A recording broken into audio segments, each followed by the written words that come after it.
giờ căn tông thì nung tới tài to chào về miếng thao thiên tông thiên hùng trời em rơi em xuống miền giữa kênh hai thai nhìn nhẹ búa vào dùng trên tràng kia trên Giêsu trên sinh linh tông trình dê thiên hùng trời giang lên buồn dìa giữa hai mỏi hỏi chỉ phụ thiên hùng nhẹ nín nhẹ tâm chiếu Giêsu yêu nào ai khó liền nhiều hỏi hỏi cho tao nhảy trôi chiếu gia thế như giao trình dề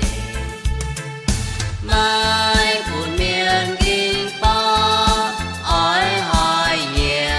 nhà thiên ninh can lòng chiều mong nghìn nhị ba chui nhảy cha ninh tình quang dê chiều mang của liều kinh khó liền lòng nhảy miền mãi mãi về tao hai tiếng can bèo đu đu chui nín nói câu chuyện mình thao tái kinh câu hai mãi mãi tan kinh cụ can mãi bình an chiều Giêsu lấy tài nhiều vua tó chia hai chiều lại là cú chia về bùa nín dây ton chiều Giêsu yêu nào ai có liền nhiều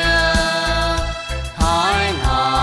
cho tao nhảy trôi chiều gia thế như giao trình